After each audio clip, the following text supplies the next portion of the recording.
Hey gang, it's your buddy Platt, back for another episode of Value Spirits. Today the particular spirit we had is Old Overholt Straight Rye Whiskey. I purchased this bottle for $15. You should pretty much in any market be able to find this under $20. So aged spirit under $20, we're already looking pretty good. This is an 86 proof rye produced in Claremont, Kentucky. Now, if you guys watched either my beer videos or my value spirit videos, you know I really love to dork out on the history of these spirits and beers or whatever, and this one is a dandy. I'm just going to let you know now. Old Overholt is the oldest continuous line of whiskey in the U.S., dating, the history dates back to the colonial period. Just an incredible story I think you guys will like. It started with a gentleman named Henry Oberholzer. I'm probably butchering that a little bit. His name was anglicized to Overholt when he came to the U.S. He immigrated from Germany to West Overton, Pennsylvania. He came from a part of Germany that was known for distilling rye. When we think of spirits in Germany, we think of schnapps, but their version of schnapps were more like fruit brandies, just unaged fruit brandies. However, they would produce the more liqueur, sugary, sweet, type spirits, and the base spirit for those would have been a unaged rye. So there was a tradition of Germans distilling rye. He came to Pennsylvania around 1800. At that time, there was not bourbon as we know of it today. Rum had already kind of fallen out of favor in the colonial periods, after the Revolutionary War. So rye, especially in the Northeast, was probably the spirit of choice. Now, when he distilled, it was more just kind of a side gig for a lot of farmers back then. There wasn't a lot of regulations, what have you. But that changed in 1810 when his son Abraham took over the family business, or took over the distillery and turned it into the family business. Start selling to the public, ramping up production, wherever. By the 1820s, they were producing 12 to 15 gallons a day. Now, that doesn't sound a lot, but remember, 200 years ago, and if you know anything about the process of fermentation, then distillation, and how much you have to ferment to get just even a gallon, you realize 12 to 15 gallons a day is still quite a bit of, quite a process, to say the least. By the 1840s, they'd grown enough to where they started doing something called marketing. In 1843, almost 20 years before the Civil War, just let that marinate, they were placing ads in newspaper. There was an ad found in a Baltimore paper for Overholt's Old Rye. Yes, even in 1843, the marketing people said, we need old stuff to get, because I guess the hip kids in 1840 just didn't appreciate the old stuff. We had to tell them about the old stuff. I giggle at that concept.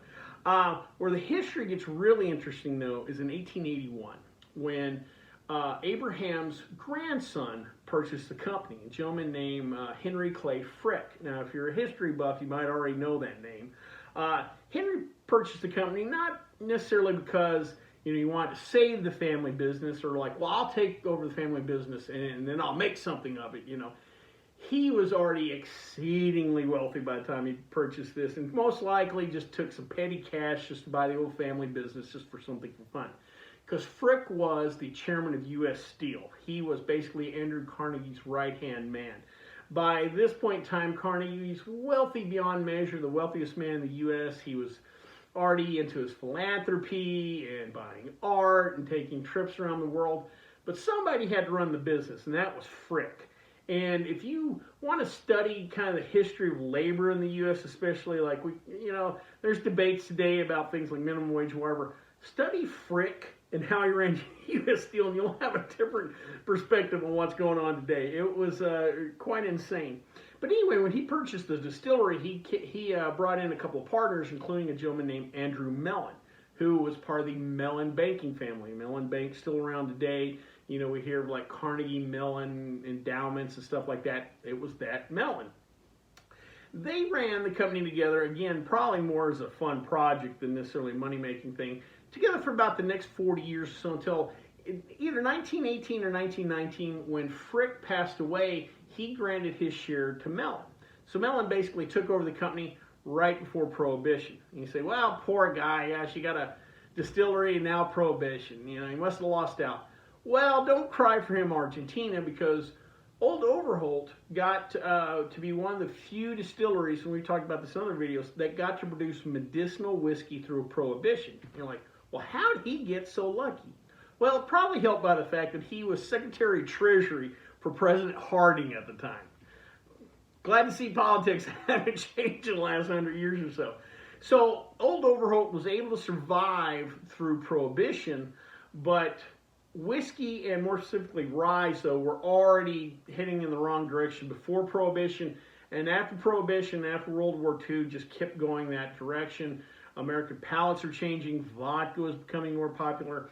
And so by 1960, this was the only nationally distributed rye out there. If you went to a liquor store, let's say 1963, pretty much anywhere in the U.S. and asked for a rye, this is probably what you got. And that trend of just less and less distilleries continued till 1987 when Jim Beam came in and purchased the brand. They rolled it into what they called their old collection: Old Overholt, Old Tub, Old Grandad, Old Crow. And then they were lucky to keep the brands alive. Today, obviously, Jim Beam is part of the Beam Suntory family, the big international conglomerate of spirits. But Old Overholt, through it all, has made it through. Interesting last little bit of history for Old Overholt. Some of the famous people that drink Old Overholt include Presidents Ulysses S. Grant, JFK, that's right, John Fitzgerald Kennedy. I never knew a drink, but now I do. And for those of you JFK assassination files, the name John Foster Dulles might come to mind. He also drank the Old Overholt. Of course, his brother was Allen Dulles, CIA director.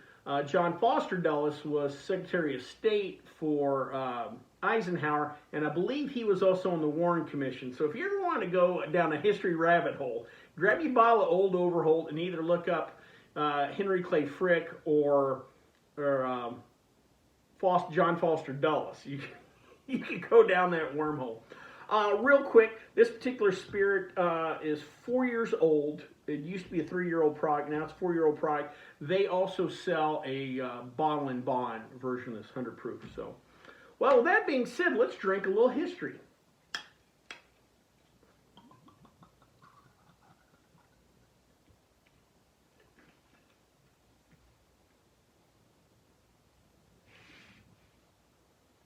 All right, reminds me of some rye, a little aggressive.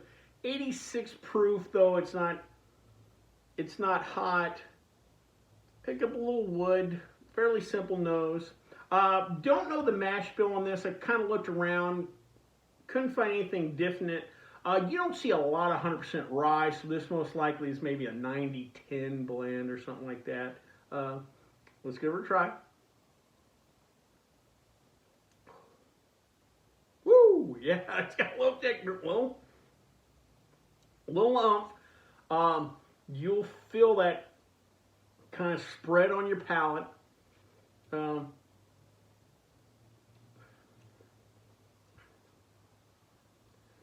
Quick hit of sweetness up front, but that does not last long. A little in the back, but not a long finish. It's more the alcohol heat spreading over your mouth.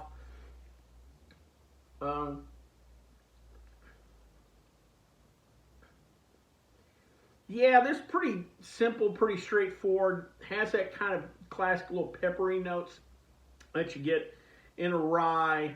I can't really put. I want to say the sweetness may be from just a little bit of corn. Barley would be the other option. You generally don't see like rye and wheat together, but this could be a little bit of corn thrown in there for sweetness. This is not necessarily one I would drink neater on the rocks if I'm going rye, but this might be something I would use in a rye cocktail, if that makes sense. But again, $15 a bottle, 86 proof with this kind of history. Again, has some of those classic rye notes. Not a bad value.